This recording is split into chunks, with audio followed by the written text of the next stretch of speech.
Hey, Mike, what do Kelly Slater and PT have in common? I don't know. They're both world champs? Nope, they both own Endless Summer box set. Oh my God, rad. You guys, you can get it too. The link's in the show notes.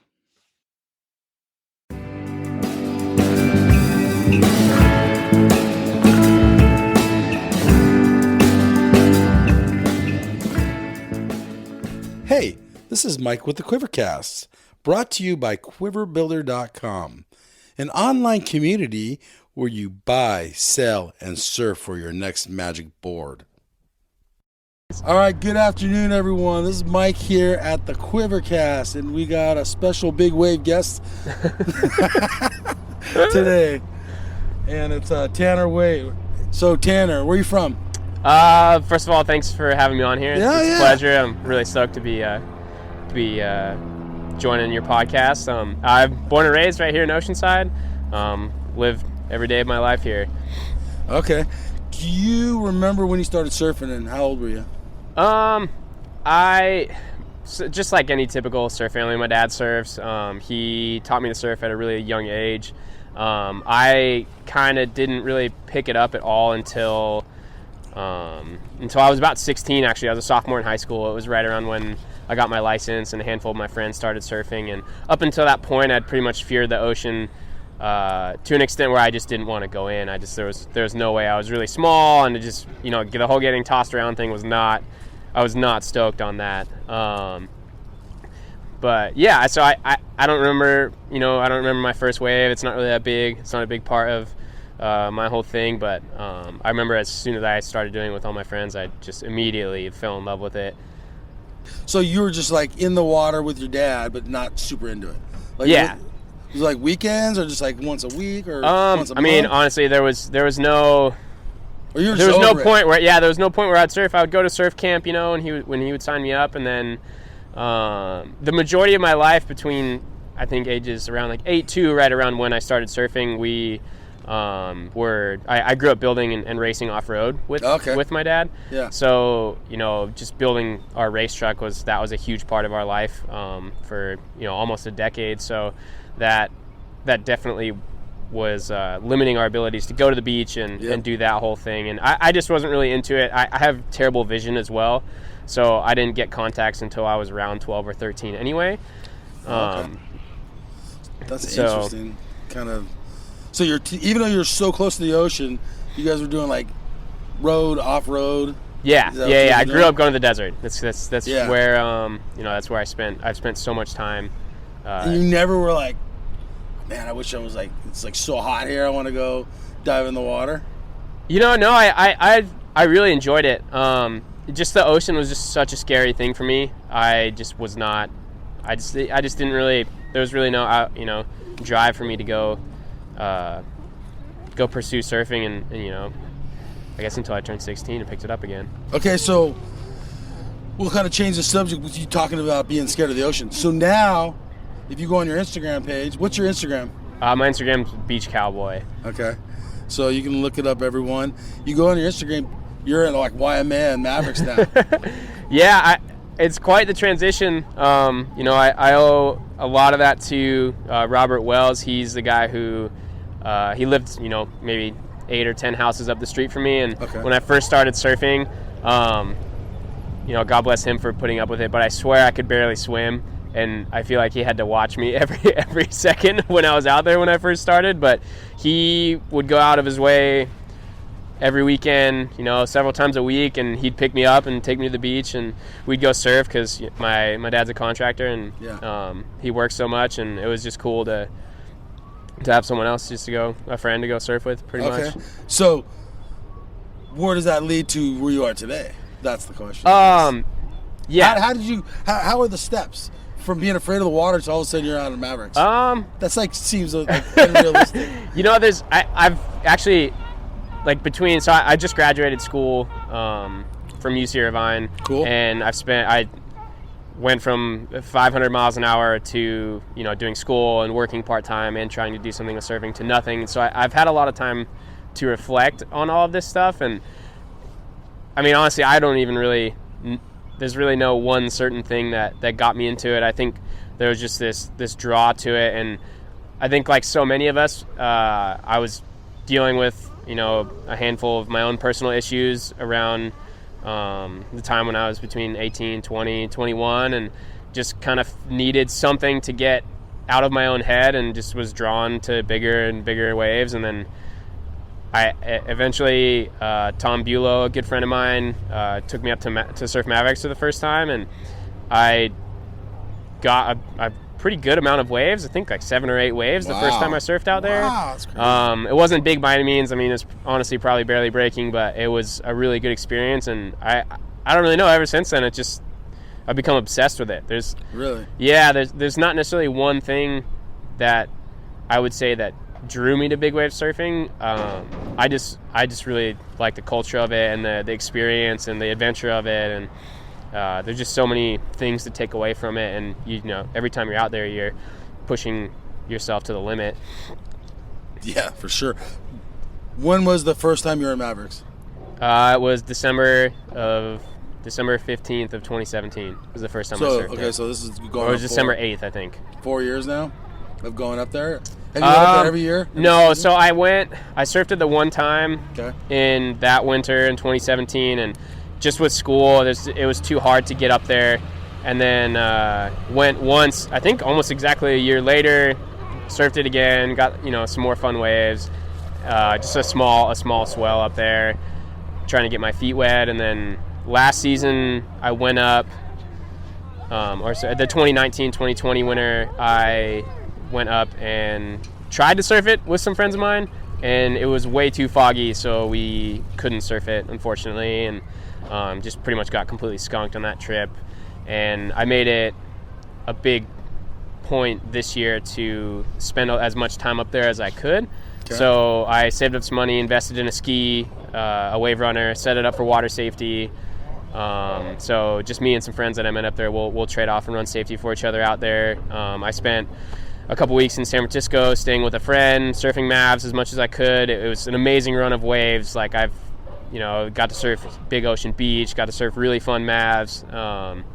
And then that was in, you know, I think around Thanksgiving time, and following my graduation, like beginning of the new year, I drove up to Half Moon Bay, stepped in my truck for 10 days, surfed Mavs pretty much every day. Wow. You know, it was pretty surreal experience. It was definitely one I won't be forgetting anytime soon. How's the crew up there accepting of you guys? You know, for the first few years when I was trying to go surf there, I don't really care to be, you know, on anyone's radar. I kind of try to be low-key and go up and do my thing and get out and try not to step on anyone's toes and be respectful and you know, most of all, have fun. And so I didn't really know anyone. I didn't meet anyone until this winter is the first time where I met some people, and they've been really welcoming to me. So I'm really stoked to be part of that. Jason Stark he helped me a lot when it comes to, you know, running safety and getting the ski out into the lineup, riding through the channel, what to do, what not to do, where to sit. Another good friend of mine, Steve Rice, he's around my age. The guy charges like you would not believe.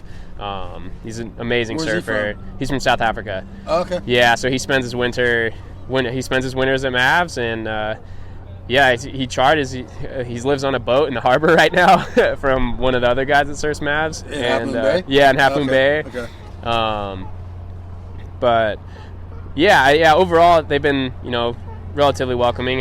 Like I said, I kind of just keep to myself and try to do my own thing, and definitely I'm grateful to have met some nice people like that.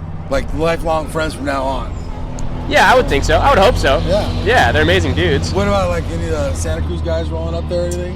Yeah. There's a handful of Santa Cruz guys that I met. My buddy Jack that I met, you know, the same thing this last trip.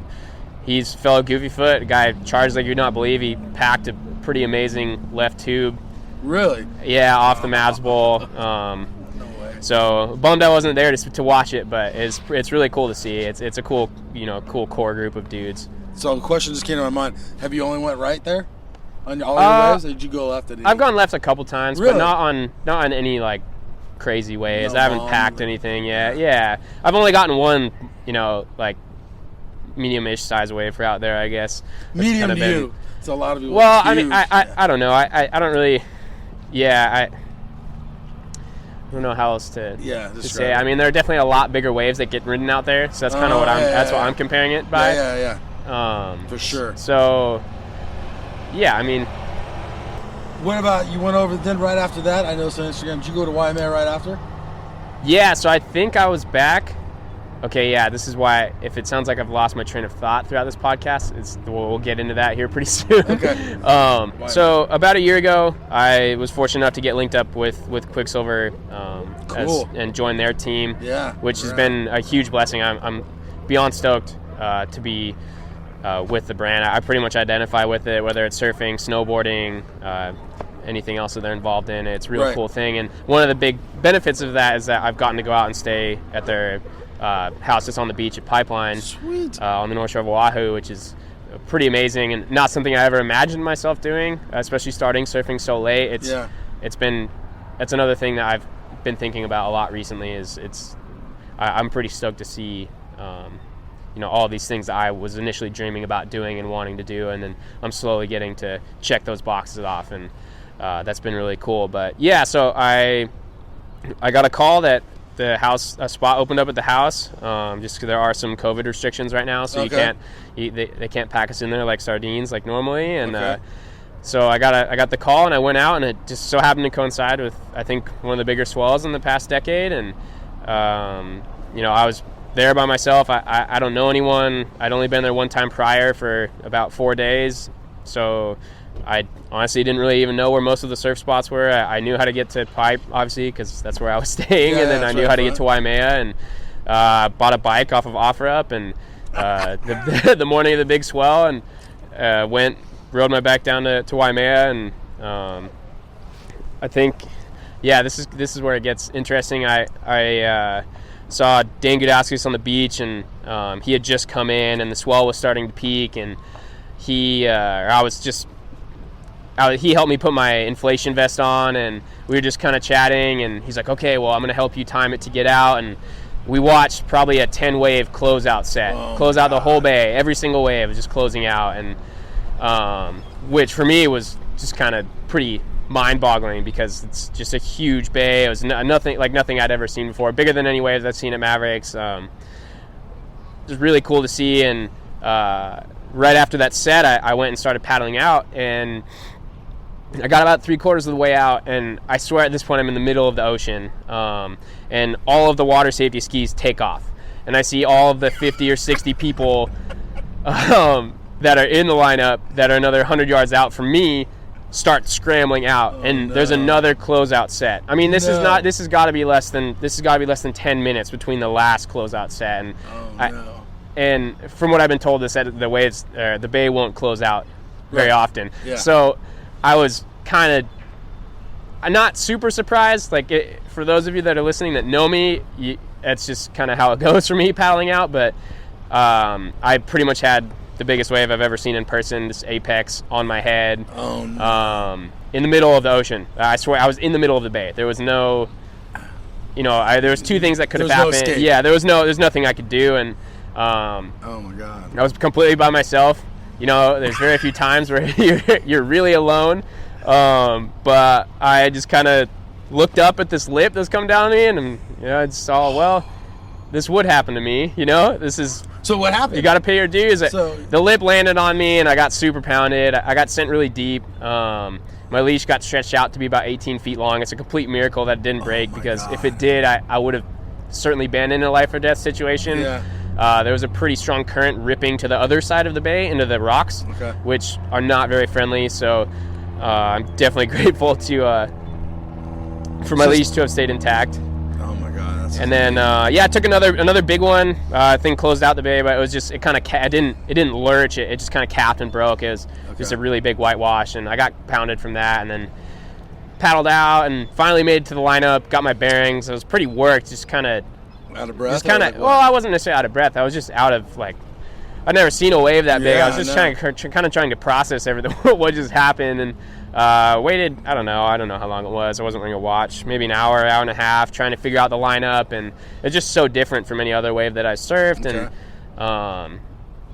eventually I got like a small wave for that day, and this guy took off a little bit too close to me to be comfortable, and I couldn't really tell how aggressive a line he wanted to take. And instead of taking the aggressive line and setting my rail early like I would have liked to, I had to go straight. And at that point, I was going too fast to set my rail at the bottom of the wave, and I just got a little bit off balance, and I think I might have hit a chop, or I don't really remember, but I flew off my board, hit the water face first. Pretty sure I got knocked out for a few seconds. I came to, and in the process of coming to, like, pulled my inflation vest, which I'd never done before, and in between when I pulled the vest and the vest fully inflated, I was already at the surface. So there's this huge gap in between when I hit my head and then when I come up for a breath. So that's kind of how I've come to the conclusion that I'm pretty sure there was at least some point of maybe not full unconsciousness, but just total lack of control of my own body. So that happened, and just the adrenaline of the moment, I took probably 3 more big waves on the head, and just went paddle back out. Didn't really think too much of it. Got another small wave, and went all the way in. And the waves are pretty bad for the next few days. It was really strong northwest winds, and just kind of fell off. Kind of fell off. Didn't really sleep that night. Something was weird, but not weird enough to throw up any crazy flags. I just thought it was the adrenaline come down from surfing waves like that. And I was surfing like 1-foot log cabins one of the following days, and kind of like jumped off the back of a wave and slapped my face on the water, and that's what triggered all the damage. I lost my complete sense of balance. I lost some of my ability to critically think. It was a super scary experience for sure. I got back to the house and called a doctor, booked a plane ticket home, and flew home. And without being looked at in Hawaii? Without being looked at, there was nothing around. I didn't have a car. I wasn't going to call 911, and have an ambulance come get me when I was relatively fine, and got the okay from a doctor that it was good to fly home. So I flew home, and fortunately got set up with there's a girl, Audrey, who's she shoots photos out of maps in the channel pretty much every time it breaks, and she suffered a pretty serious brain injury I think 10 or so years ago, and has since been involved with the One Hit Away Foundation, which provides provides funding for treatment to athletes who get injured surfing or doing other sports that suffer head injuries. And I got set up with them, and they were kind enough to give me a scholarship to go seek treatment at Oculus Brain Centers down in San Diego. Wow. And they work with Olympians and NFL athletes, and it was a really cool. I'm very fortunate to have been set up with that. I actually spent a whole week in San Diego. I would be working with them for 6 or 7 hours a day intensively for 5 days, and I went from not even being able to really balance on one foot and getting dizzy from sitting up and not being able to think and not being able to do simple math problems to, by the end of the week, it was all of my symptoms were gone. There was no more brain fog. I'm definitely stoked to have done that. But I didn't know any of that. Huh? I didn't know any of that. That's crazy. Yeah, I mean, I haven't necessarily. I haven't finished my treatment yet, so I haven't really been talking about it because I don't necessarily know what's going to happen. Or would they diagnose you with anything? Yeah, just a serious concussion. Okay. They didn't really have any need for any imaging or anything like that. That needed to be done. No CT scans. Okay. But yeah, I mean, they did an amazing job. It seems pretty harsh. Yeah. What you went through. Heavy, for sure. Pretty heavy. Yeah, I'm definitely lucky to. It could have been worse, maybe. It could have been, it could have been a lot worse. It was definitely scary, especially losing my ability to critically think and all these other things. That was not something I'd been familiar with. Like, I've been hurt, I destroyed my foot, I've torn ligaments, done so many other things, and this was by far the scariest. Just you feel totally fine. But you don't. But you're, everything works, but just the brain doesn't, and it throws everything else off. But that's heavy. Yeah. I didn't know any of that, so I don't even have any questions for that. That's super. So, how does that change your day to day today? Like you said, you surfed a little bit this morning. Yeah, so I've been feeling good enough, and I got cleared to do exercise again. Okay, cool. Which I'm definitely stoked on. I'm one of those people who can't sit still. I go insane. I have to have something to do, whether it be surfing or training or running or something. And yeah, so I've been surfing kind of the last few days. I have a 7-foot soft top single fin, and one of my good friends' dads gave me their old surf helmet. So I've been, if you've seen a guy surfing the pier or North Jetty on a bright yellow board wearing a helmet, it looks like a total kook. It's been me. But yeah, I've beyond stoked to be back in the water, and just kind of been, so I'll surf for like 30 minutes at a time and then get out, and before I push it too hard at least. Well, then we're not going to ask too much about your big wave future. Like, we're going to wait and see how you... Oh, yeah, I mean, it's definitely, it's not going to slow me down by any means. You just got to get through this little bump in the road. Yeah, I'll be good to go sooner rather than later. I've made some pretty tremendous leaps in my recovery, so there's nothing that's going to be holding me back from doing it again as of right now. You just got to heal. Yeah, I just have to cruise and heal, and there's no purple blobs aim very well for Mavs, so I'm kind of just... Well, the season's probably done. Waiting it out. I sure hope not, but that was a pretty amazing season. Okay, so talking about, I saw this on Instagram. What do you think about social media and surfing? Do you like it? In what context? Okay. You and other people are getting publicity that you may not get if you weren't on Surfer Magazine. So when I grew up, it was Surfer Magazine. There was no Facebook or Instagram or TikTok or any of these things. Yeah. I definitely see it as a useful tool. Okay. I personally try. I don't necessarily. There's. How can I say this? Social media is definitely one of the more important aspects of a professional. Of modern surfing? In modern surfing, it's definitely one of the more important things as a modern surf athlete. I personally am not necessarily pursuing a career in professional surfing. There's just no return on your investment.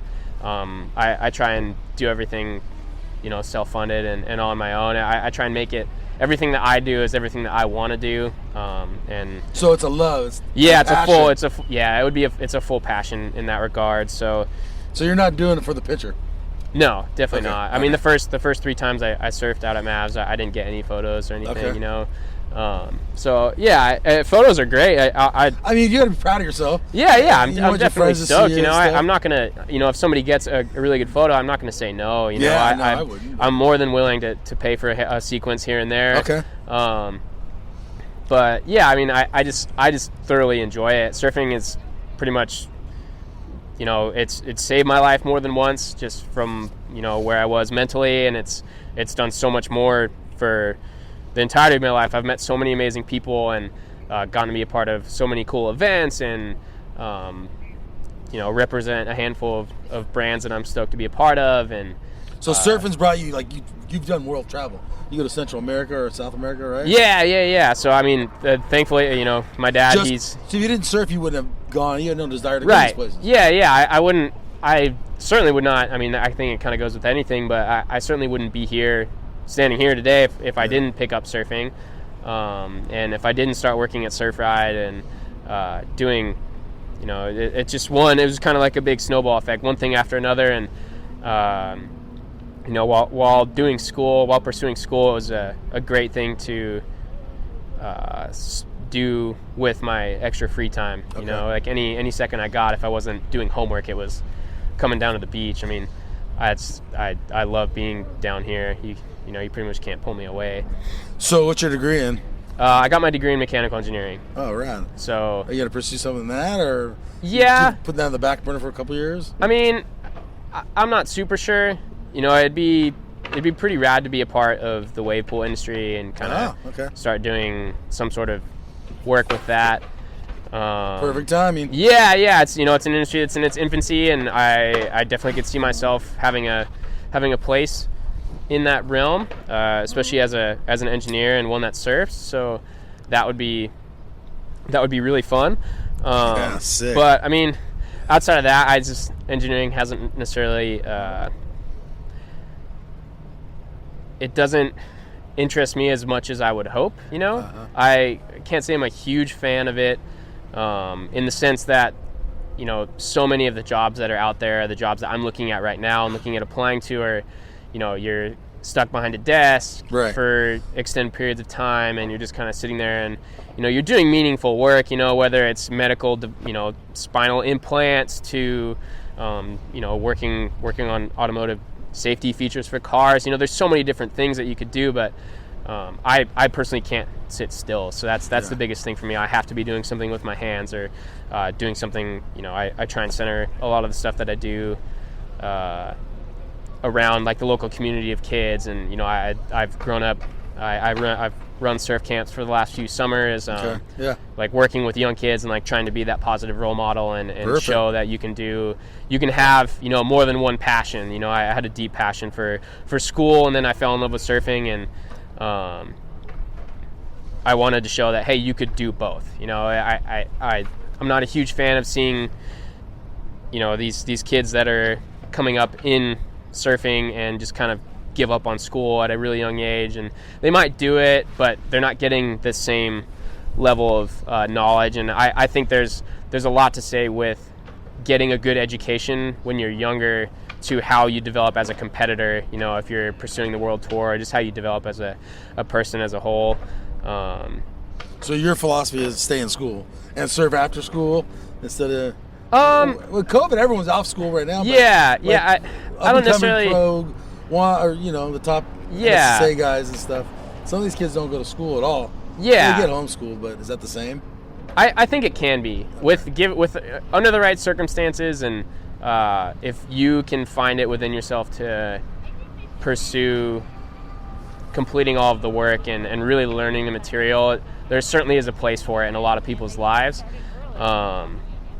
And school isn't for everyone. I'm a firm believer in that. The academic realm is definitely not built for every person on this planet.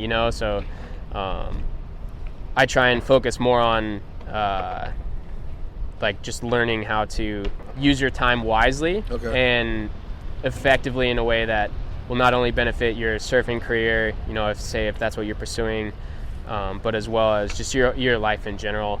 You don't want to be stuck because you just kind of put school on the back burner when you were young, and kind of surfing maybe didn't happen the way you would have hoped, or something along those lines. And you didn't.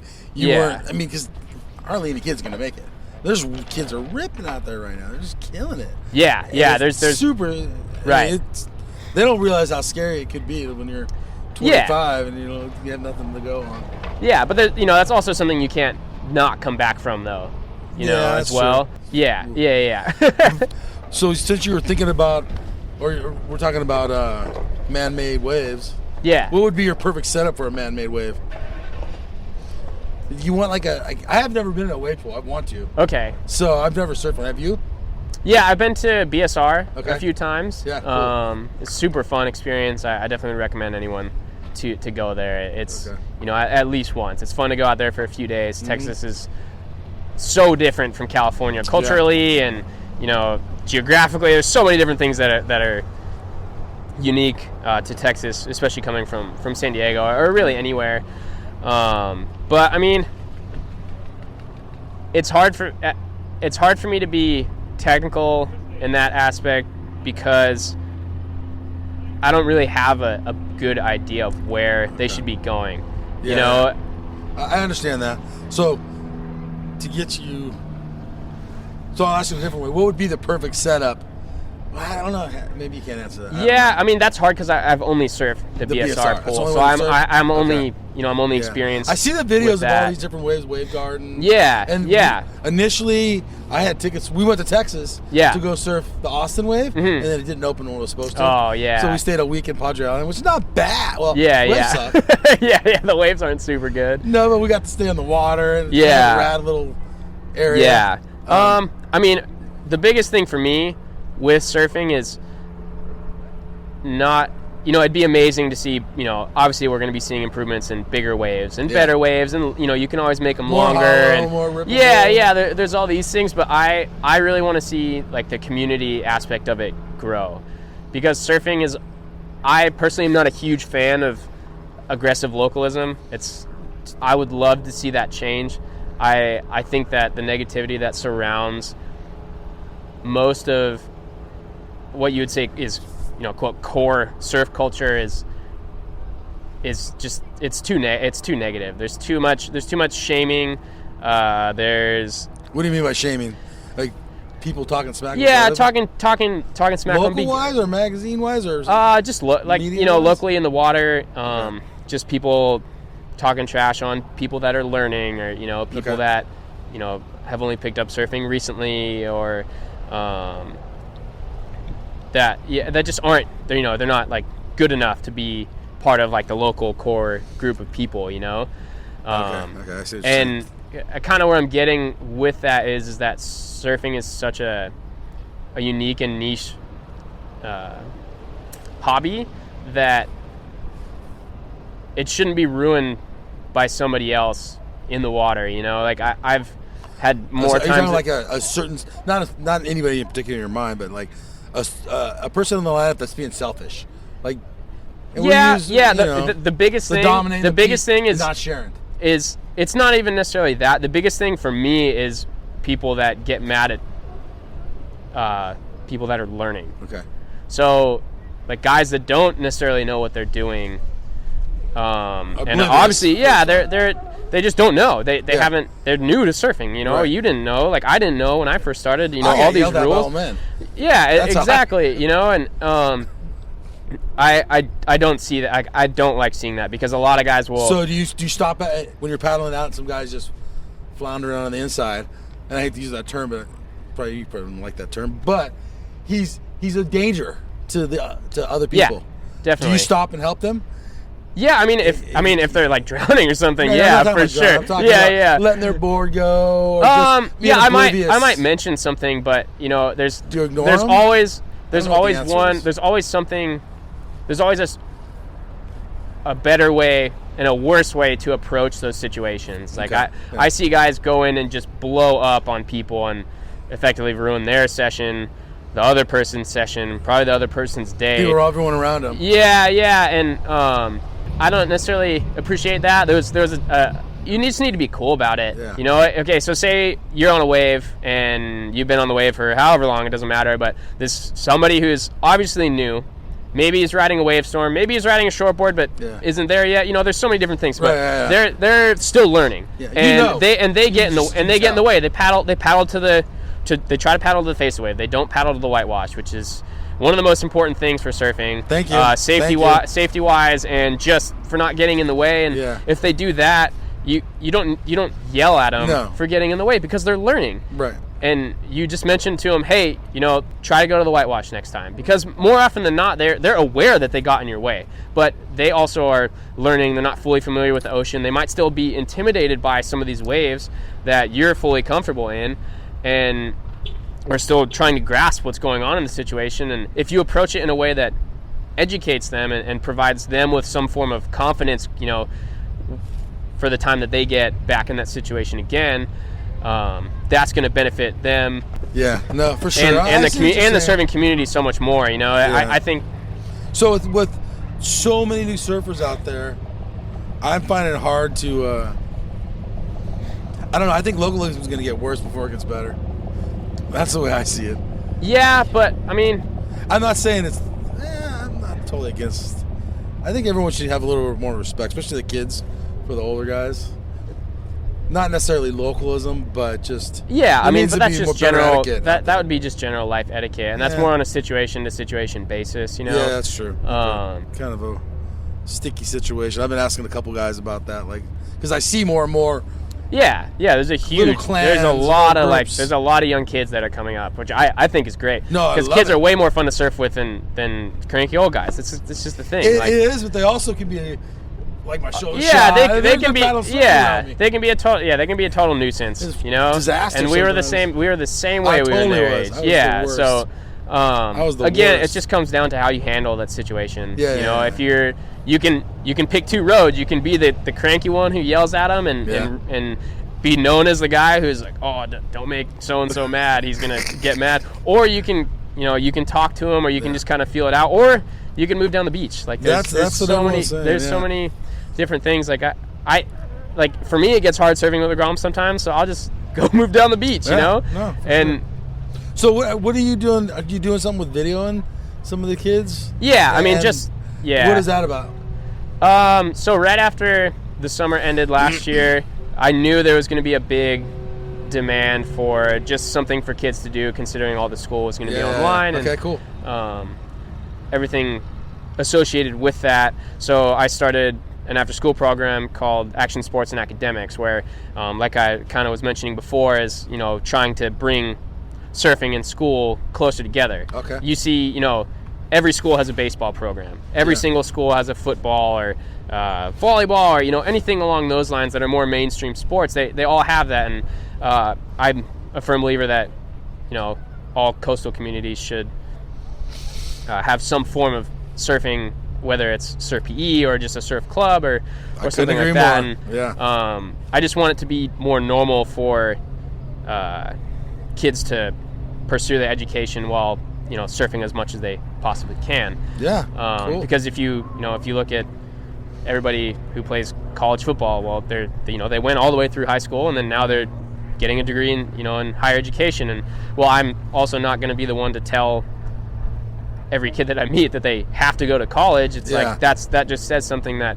they're required to go a few steps further, especially if they're going to pursue a professional career. Okay. And that's just kind of like it's pretty rare when you hear an 18-year-old will get drafted to an NFL team or something along those lines. or whatever. Right, yeah. So that's definitely kind of what I personally would like to see. I am a firm believer that knowledge will breed better competitors. That's just kind of knowledge and experience will breed them. And if you can learn to critically think and problem solve and do really well, that will indirectly affect how you handle, if you're comboed in a heat and there's 5 minutes left and you need 2 waves, and you need to do the math in your head. and doing all those little things that you might not think a whole lot about. Become more naturally. Is that what you're saying? Yeah. That's cool. So you're helping, you're kind of mentoring and. Yeah, that's what I'm going for. I'm in a spot in my life right now. Since I just graduated, I'm not really. I've just kind of been pursuing everything that I wanted to with big wave surfing and just regular surfing in general. And I wanted to continue to be a part of the community. And when I started the after school program, it was a Tuesday, Thursday in the afternoon thing, and the kids would show up. I tried to give them a lesson on the ocean. Whether it be rip currents, surf etiquette was the first thing that I taught. Cool. Because all these kids, they had to be intermediate advanced. They should be catching waves on their own. Yep. Less hands-on in surf camp, that sort of thing. And the first thing I taught them was most of the rules of surfing. Paddle to the whitewash, don't drop in. I tried to teach them about rip currents and different creatures you might see in the water, and try to make a big learning experience and kind of get them outside. Because most of the kids are stuck behind a computer and Zoom for 7 or 8 hours a day, and that's brutal. I was doing the same thing, in school. All my school was online for the last 7 or 8 months that I was in school, and it was hard. It was really challenging, so it was cool to have that. And I tutor a handful of families right now. And So you're just right now you're just living life and loving life. Yeah, 100%. Okay. I'm fully enjoying it as much as I possibly can. So tell us a good surf story, like a short, good surf story, especially since I know you've traveled. Let me think. It could be one day. It could even be here. Even something cool that happened or funny or like an epic wave here. Shoot. Let me think. Travel with your friends. Yeah, I travel by myself usually. So Let's talk about that. How's traveling by yourself as opposed to traveling with a group of friends? It's okay. So I don't exclusively travel by myself. That would Okay. be a little weird. Okay. But for the But most you part, tend to I tend to end up. find you by yourself? Yeah, I mean, I on a drive up plane? to NorCal by myself. Yeah, that's that's doable. I went to Bali for 6 weeks by myself. Really? Yeah. Well, my brother came for a couple weeks. But Okay, cool. Yeah, so I did that, and I enjoy it. Just I don't know. I have a lot of fun doing it. I'm not opposed to doing it with friends. So I guess, but- are you making friends along the way? Yeah, 100%. I think that's one of the big draws for me is, you're by yourself and you're kind of just on whatever program that you are feeling like. Wake and, up when you want. as selfish as it might be to just be kind of want to be on your own thing. Like I love that. Yeah, you that's meet awesome. a crazy amount of people, that I still keep in contact with regularly that, Cool. I haven't been back to Bali in 2 years, so. You still have contact and talk to them? Yeah, I still talk to him now and then. And So then, let's go way backwards to the middle of the interview. yeah. And then it kind of has to do with traveling by yourself. So you're at Waimea. Mm-hmm. You're not even sure really how to paddle out, correct? You have Dane. So I had surfed it the day before. Okay. It was a lot Okay. smaller, and there was no shore break. Okay. And I walked there actually because I didn't have a bike. Okay. So I did that. And I then, just want to know, what was the thought in your head? Like you don't have to go out. No one even know the difference because you're by yourself. I mean, I'm not going to go there and not go out. Yeah. But you could have. Yeah, I guess. I don't know. I'm just thinking, as being a solo guy, you don't have your buddy next to you going, "Dude, we have to go out." You know what I mean? Like there's no one else pushing you by yourself. Yeah. I don't know. Does that make sense? What I'm saying? Yeah. I think a lot of it ties back. I've almost been like a solo warrior for, I think, most, if not all of my life. Okay. I've just kind of always been by myself. I've definitely always been like awkward and shy and just kind of keep to myself. I feel like that's just in my nature, Okay. I've learned to just use, I guess, whatever inner goals or passions that I might have to just keep pushing myself to do better. And That's super cool. I don't know. I don't know what makes me do that. Yeah. There's I mean, so that was just I was going back to you traveling and so forth, and the motivation. Like if it's big Bali and you're like, you running to get out there? Or you're like, I'm stoked. I mean, but I mean, at the same time, it can be totally dangerous. And you're in a situation. Yeah, it also, it's one of those things too where if there wasn't anyone out, I wouldn't put myself in this situations. Okay. I'm not gonna be stupid. Yeah. There's 100 people out at Waimea. Yeah, for sure. And, for me, I just wanted to go out and catch a few waves and meet some new people and I don't know. I'm obsessed with it. Yeah. So what are you riding? What are your boards? Now. Yeah. So for the last year, prior to the last year, I worked at Surf Rad for a really long time, and I was just riding everything. Okay. They sell pretty much any board you could possibly imagine, and that was really cool, and I'm definitely grateful for that. But I'm stoked I've got linked back up with Chemistry Surfboards. Okay. Jason and Willie have watched me grow up. They've known my dad for 30 years. They've been around for a long time, and I got linked back up with them, and Jason handshaped me a 9.4 for Mavs this winter. Killer. And we kind of were just going on a whim, took some measurements off of another gun that I had, and he just kind of went to town and went for it, and the board it's an insane board. I can make it. It's an amazing board. Did you sit in during the shaping, or did you leave? No, I wasn't there for when he was shaping it. He spent a good 4 or 5 plus hours. And he has a lot of Hawaii experience. Yeah. So he knows Hawaii. Yeah. So that's awesome. But yeah, so he made me that board, and I mean, the thing's magic. I really hope it never breaks because that board is so good. And that's the biggest one in your quiver? 9.4? I have a 10.4. Oh, do you? Yeah, I have it. That was the board I was riding at Waimea. It was a 10.4. Okay. I should have been riding the 9.4 just because I felt way more comfortable on it. Okay. And I hadn't ridden the 10.4 in a few years, actually.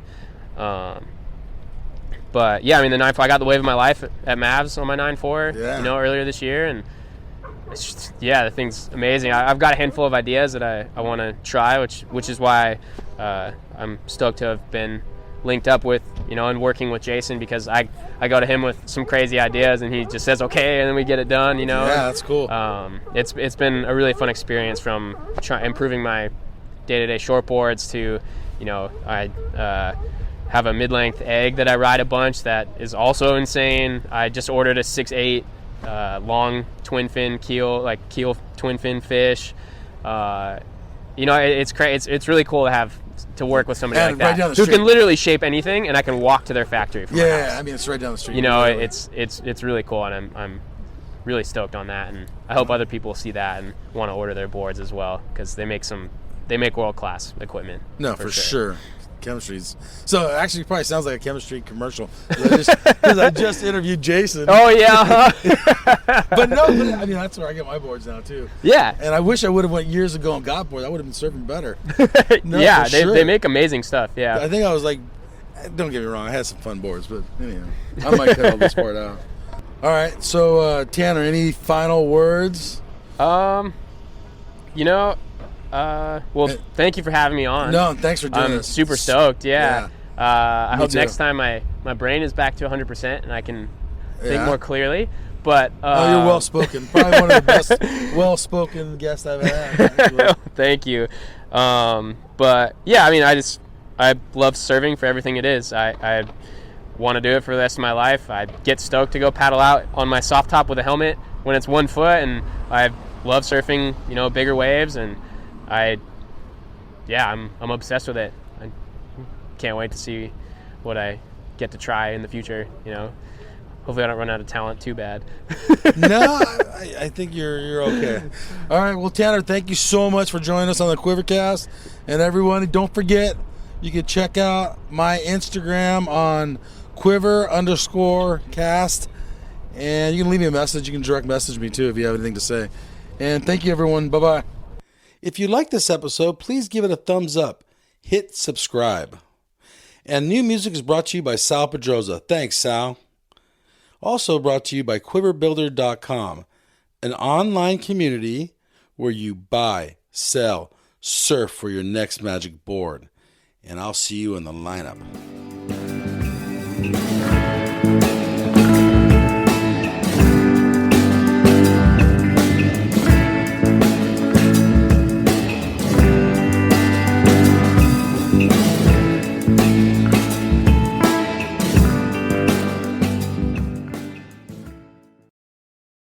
Hey, you guys, Endless Summer box set. This thing is legit. It's authentic, numbered certificate in it. It has a 5-frame film strip from the original print. You will literally own a piece of history.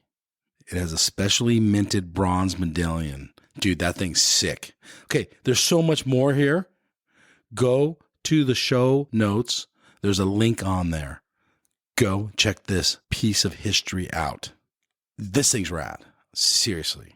Smithsonian American History Museum has it. It took 4 years of research with 3.5 in production, all hand assembled. This thing's rad. There's so much to this awesome box set. Remastered DVD, sharper images than the original film, but dude, this thing's so sick. Link in the show notes.